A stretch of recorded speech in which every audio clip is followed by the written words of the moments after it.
Captain, I've discovered something significant about our Jane Doe. What is it?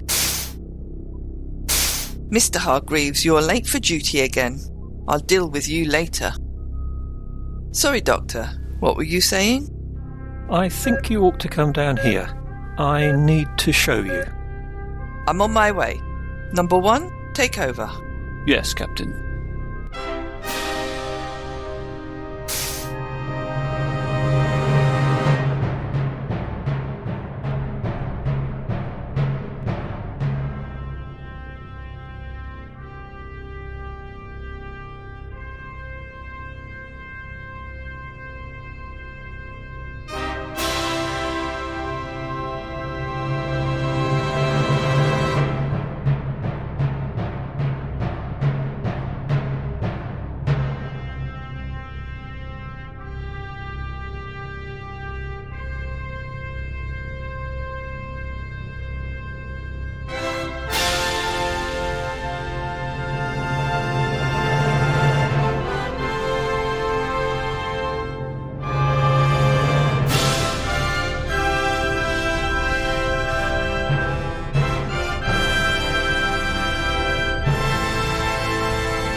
So, Doctor, tell me, what is this significant discovery? Is our Jane Doe coming round? No, she's still unconscious, although I have absolutely no idea why. She seems to be in perfect health. Anyway, I've been running various tests to try to determine what might be going on, and I've discovered something quite unusual about her. I'm all ears, Doctor. Have you heard of telomeres? Aren't they the end caps of chromosomes? Exactly. And as we get older, the telomeres get shorter. Eventually, they no longer protect the chromosomes. It's a significant part of the aging process. And what has that got to do with our patient? Her telomeres are as healthy as a newborn baby. I'm not saying she's immortal, but she is certainly aging at a significantly slower rate than the rest of us. Do you know why? The quick answer to that question is that she has more telomerase than you or I. That's an enzyme which repairs the telomeres. Her telomeres are not getting shorter because she is constantly repairing them. OK, I'm game. Why? Well, that's the really interesting part. Her DNA is not normal. In fact, she appears to have some lobster DNA. Lobster? Yes, lobsters naturally produce telomerase to repair their telomeres. So, you're saying she has been Genetically engineered, yes. I wasn't aware the technology existed to do this. It doesn't. What are you suggesting, Doctor? I'm not suggesting anything. Simply reporting the facts. And the facts are, she's a genetically engineered life form, apparently engineered for longevity. Created using technology we didn't think existed. Correct. And there's more. Oh, do tell. Well, she seems to have other traits associated with longevity. She's female. She has Hispanic DNA. Are you suggesting these are all the subject of genetic engineering? I have no way of telling. She's almost 100% human, with a pinch of lobster. But the genetic odds of a long and healthy life are certainly stacked in her favour. Whether she was chosen as a good candidate for genetic engineering, or whether those traits have been engineered in, there's no way of knowing. Perhaps when, if she wakes up, she'll be able to tell us. Not so fast, Doctor. She may be completely unaware of any of this. She'll be disoriented as it is. Let's not risk placing her under any more stress by telling her she may be part of some Frankenstein experiment. Of course, Captain. I merely meant she ought to be able to provide some background information which may give us some clues as to what happened to her. Doctor, I think she's coming round.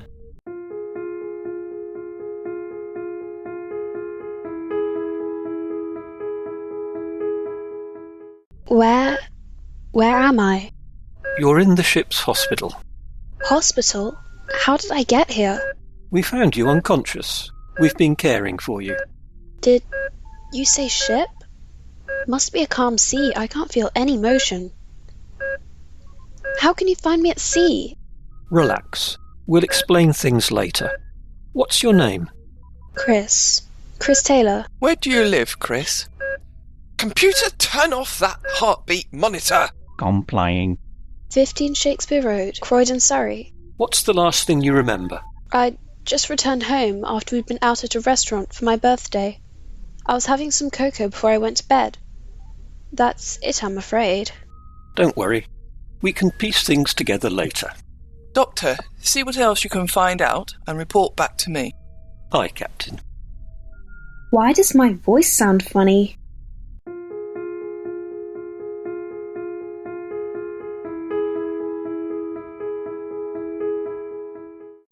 Report, please. The doctor has obtained some interesting answers from our guest. Go on. You remember she said she had returned home after celebrating her birthday? Yes? Well, she claims she was transported home by her 48-year-old granddaughter, who shares the same birthday as her, she being exactly 50 years younger than her grandmother. But she only looks in her 30s or 40s. What is more, she claims to have been born in 1947. That's nearly 500 years ago. And if she really was celebrating her 98th birthday, that would have been in 2045, 390 years ago. And there is one more thing she said, which is interesting. Her full name is Christopher Taylor. She believes she is a 98-year-old man. Has she noticed, that, No. The doctor has her mildly sedated. She hasn't got up yet, or looked in a mirror. Although she did notice her voice sounded funny, so she must be delusional. The doctor says she certainly believes what she is telling us. His initial assumption was she had suffered some trauma and had adopted an alternate persona. So she conjured up this persona out of thin air? No. According to reports from the time, it turns out a 98-year-old Christopher Taylor was reported missing 26 June 2045 by his granddaughter Gabby Taylor, exactly 50 years his junior, 2 days after dropping him off at his home in Shakespeare Road, Croydon. Apparently, Gabby was very close to her grandfather and visited him several times a week to provide him with company and check on his well-being. So the details she gave are accurate? Right down to the detail that they found a half-drunk cup of cocoa. Apparently, Mr. Taylor always made a cup before bed and drank it all up. It was as if he had disappeared part-way through his bedtime ritual. There was one other thing. Some items were missing.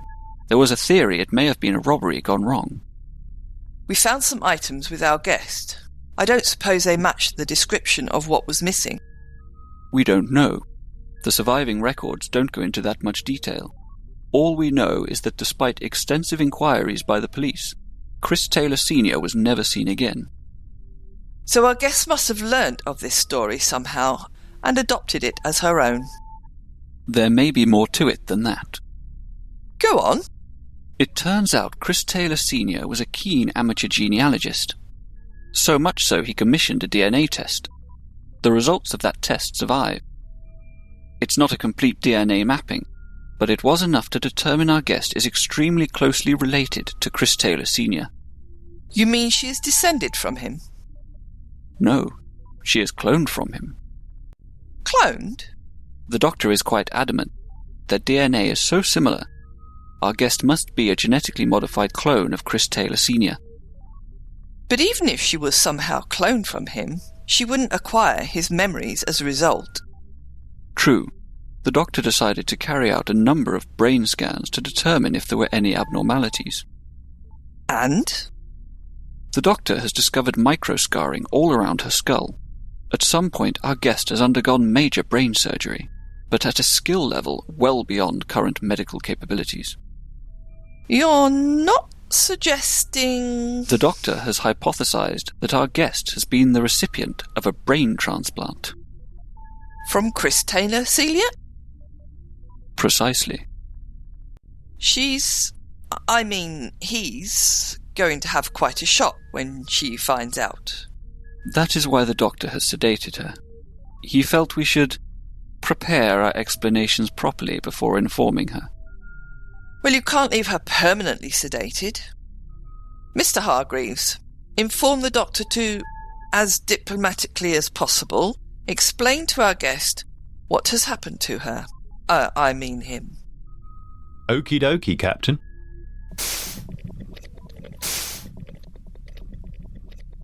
I do worry about Mr. Hargreaves' attitude. Relax, number one. This is only his second assignment since graduating. He is still full of youthful enthusiasm.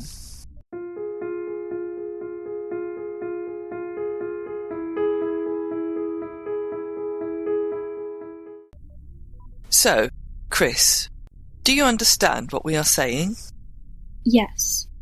It appears that persons unknown rendered me unconscious, removed some cells, genetically modified them to change my ethnicity and gender, cloned a new body from those genetically modified cells, transplanted my brain into that cloned body, and then left my body in a sort of suspended animation for you to discover 400 years later on one of the moons of Saturn. Of course. Simple. Happens all the time. I must say, you are taking this all rather well. I'm not sure how I should react. On one hand, I was old, with probably little time left. Now, I'm young again, and, according to your doctor, in sufficiently rude health to have very many years ahead of me. On the other hand, you have undergone an involuntary gender reassignment. No. The gender reassignment is not that big a deal. If you think about it, when I was born, hardly anyone ever considered gender reassignment. Yet, in my later years, it had become almost trendy. Besides, at my age, I'm just happy to wake up in the morning. To be given a few more decades is amazing. I'll take that no matter what body I'm in. No. The other hand. The downside is everyone I ever loved has gone. Dead and buried. Everything I knew is gone. After 400 years, I doubt there's little more than a few historic ruins I might recognise. I'm sorry. I was hoping you could go over what you remember before you woke up here. It was a Saturday evening. Actually, the day before my birthday. My granddaughter Gabby had driven me home from the restaurant. She's a good girl. She visits me every Monday and Thursday, makes sure that I'm okay, does little jobs around the house. Was a good girl. Did little jobs. Home, sweet home. Come on, Grandpa. Get yourself sat down. You don't need to fuss over me quite so much. But it's nice that you care. I'll make your cocoa.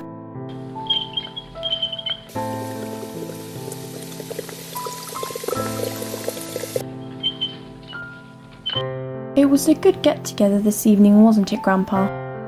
Yes. It was lovely to be surrounded by so many of my family and friends.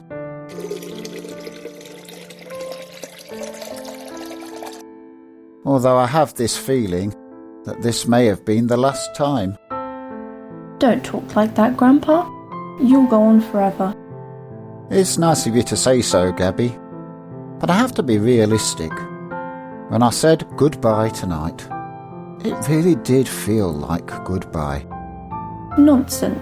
It's Dad's birthday next month, and we have a big bash organised for that. This was my mother's. She was French, you know. Met my father at the end of the Second World War. He was part of the group which liberated her town. It's weird when you think about it. What is? Well, a terrible period of history like that. And yet, if it wasn't for that, you and I wouldn't even be here. Mysterious ways. What was that? Oh, nothing. You really miss Grandma, don't you? She was my life for over 50 years. I see her in you. So kind and caring. Your cocoa's on the kitchen top. Thank you. You get going. Okay. Take care of yourself. I'll see you Monday morning. Bye.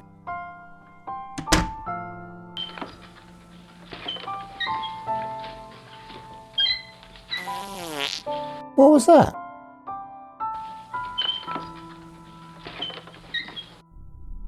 What is it? I don't know. I remember something. You know that feeling you get when you sense something is there, but you're not sure what it is? Like maybe there was someone else hiding in the room. I got that feeling. That's the last thing I remember. That is entirely consistent with the missing person report. On the morning of Monday 26 June 2045, Gabby Taylor reported her grandfather missing when she called to check on him. There were some artifacts with you where we found you. I was wondering if you might recognise any of them.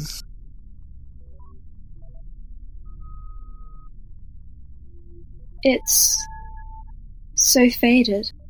I know it must be very important to you. I'll get someone to make a copy and restore the image for you. Thank you. Mr. Hargreaves, deal with that, will you? Sure thing, Captain.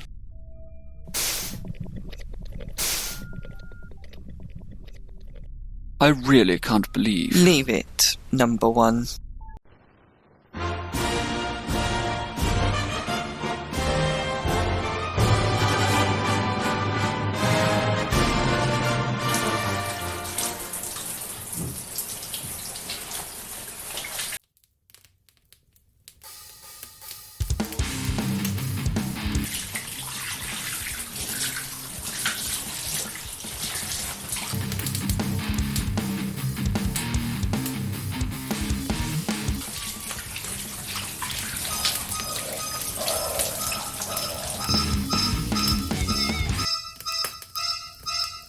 Hello? No, she's in the shower. Who's calling, please? Jim who? Hargreaves. Okay, I'll let her know. I really don't like your ringtone. Okay, I'll get a different phone. Who was calling? It was someone calling about your college results. John Hargreaves. I think that's what he said his name was. Jim? What did he say? Something about meeting you this afternoon to pick up the results. I hope I do well.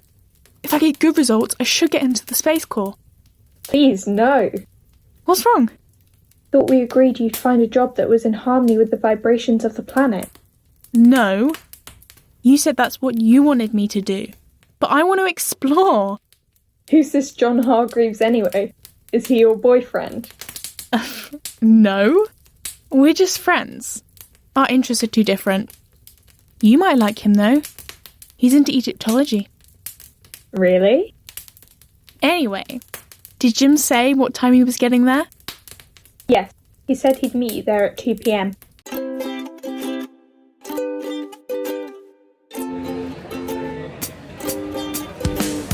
I got a B in Egyptology. I got an A in early 21st century social networking. I guess that means you'll be taking up that offer of a place in Space Corps. Absolutely. And I'll be in space soon. They've given me a short assignment for consolidation of training, where I get to be mentored by an experienced officer. I know. You know? I know because I've been accepted by Space Corps too. I thought you applied for that archaeological position in Egypt. I thought I'd have better career opportunities with the Space Corps. You didn't get the Egypt job, did you? No.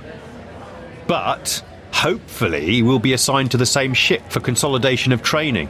I've been assigned to HMS Endeavour. I'm joining a lunar survey. I've been assigned to HMS Protector. It's going to Mars. Oh. I was hoping we would be able to stay together. Never mind. We can stay in touch. We can send video messages. It's not the same. I mean, well, I should have said earlier. You know I like you. Oh, Jim, that... But we're just mates, that's all. But my flatmate Celeste, I think you two would get on. She's into Egyptology too. But... I'll give you her number. But... You'll like her. But... Don't mention you've applied to the Space Corps.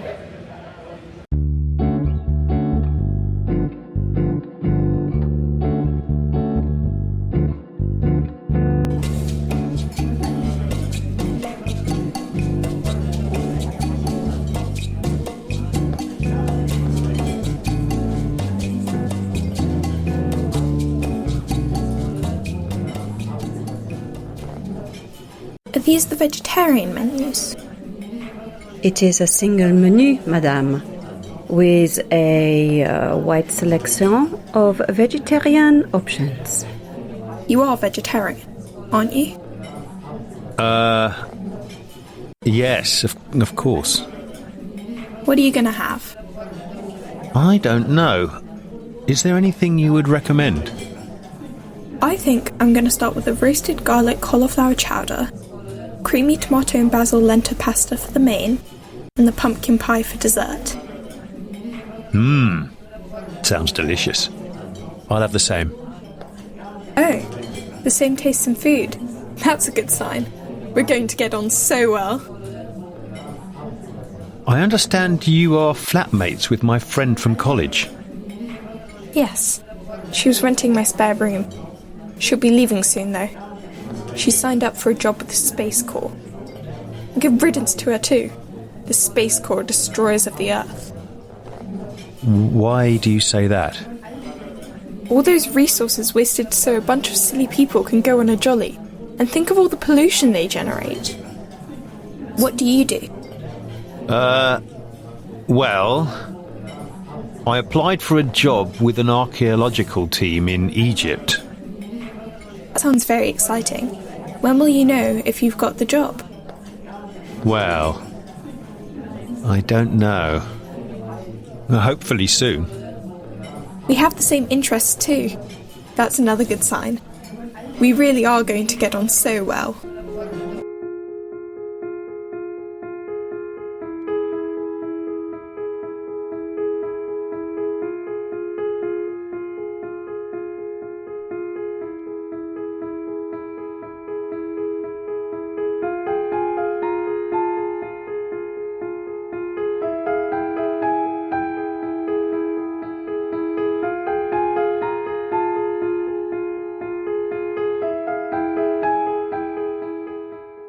Jim Hargreaves. Yeah? Yes, sir! Oh, right. Yes, sir. Mediocre grades, questionable attendance record. More interested in girls and studies, according to your year head. Yeah. It's not a laughing matter, Mr. Hargreaves. This is the Space Corps. We are carrying out serious scientific survey work to benefit humanity. Let's hope your scientific major will be of use to us on this lunar survey. Let's see. Egyptology?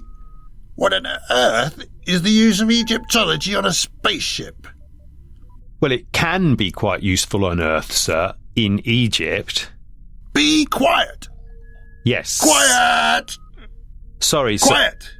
Insubordination will not be tolerated on my ship. Do you understand? No. I mean, yes. I understand. I won't be insubordinate. How did you get this job, Hargreaves? For someone as unqualified as you to be accepted, you must have slept with the head of Space Corps. Well, actually... I was joking, Hargreaves. So was I, sir. Learn some discipline. Learn some manners. I have the power to throw you out of Space Corps. Don't forget that. Yes, sir. I mean, no, sir, I won't forget.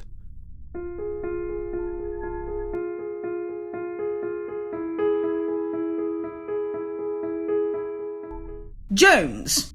Yes, sir? Impressive academic record, Jones. Straight A's across the board. Let's look at your head's notes. More interested in selfies and followers than studies. Well, it didn't seem to affect your grades. Well done, Jones. Thank you, sir. Now, what's your major? Will it be of use to us on this Mars survey? Let's see. Early 21st century social networking? What on earth is the use of that? Well, it helps us understand the basis for modern social norms, how people interact. On Mars? Anywhere, sir. There's no such thing as Martians, Jones. Yes, sir. I mean, no, sir. You won't be able to get selfies with little green men? No, sir. And you won't be getting selfies with members of this crew? No, sir. Remember, Jones, you are now a trainee officer in the Space Corps. If you want to lose the prefix trainee, you'll need to forget this social networking nonsense. It'll never be any use on a space mission. No, sir.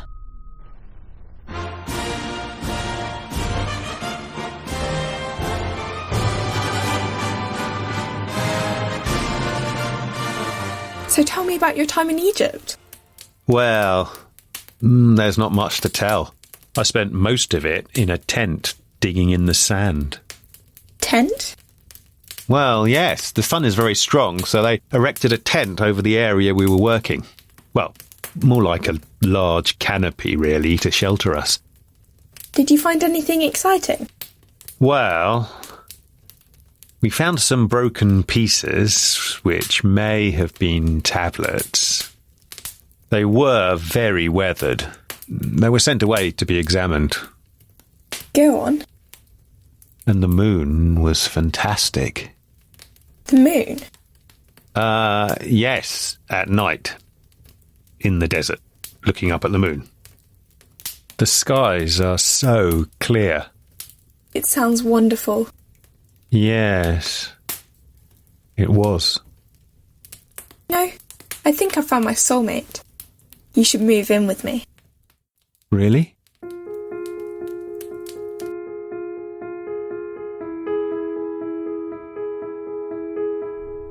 There's no doubt, really, is there? No. Our Chris Taylor is the missing Mr. Taylor from 400 years ago, just in a different body. And there's no doubt whoever, or whatever, processed him, her, used technology way beyond that currently available to us. No. Taking into account where we found her, and what the doctor has discovered about her, I think we have little doubt that this was done by non-human actors. The question is, why? What would motivate them to remove an elderly man from his home and then perform all those procedures on him? There have been many reports of alien abductions, people claiming they were removed by aliens, examined or probed, and then returned. These stories have traditionally been dismissed as the overactive imagination of socially challenged attention seekers. But what if at least some of these reports were true? I would hypothesize that Mr. Taylor was just one of these, but due to his advanced years, maybe it was too much for him. She did say his last memory was of an uneasy feeling. Are you suggesting the shock of being abducted killed him? And the abductors, feeling responsible for his death, not only cloned a new body for him, but one which they believed would provide him with longevity. Let's just assume that is what happened. Why leave him, I mean her, in a facility on Titan? which wouldn't be discovered for hundreds of years. Perhaps that was the point. What do you mean? If our Chris Taylor had been returned to the original Chris Taylor's residence, what would have happened? His family would have rejected him, and he would still have lost everything he had. Plus, had they examined the genetics and discovered what we had discovered, could society at that time have coped with proof of the existence of aliens? So you're saying they placed her somewhere such that, by the time she was discovered, human society had advanced to a state where we could cope? And he wouldn't have to experience rejection by the people he cared most about. Now she remembers them as they were, people who cared deeply about him. But why would they take people in the first place? We do it. We tranquilize, tag, and monitor wild animals, particularly endangered species. Sometimes the same individual animal is examined multiple times. The scientists performing this work can become quite emotionally attached to individual animals. So you are suggesting they had been monitoring Mr. Taylor over many years? And cared for him so much when he died, they created a new body for him. Modified to be as healthy as possible. And maybe they thought modifying his gender and ethnicity was of no consequence.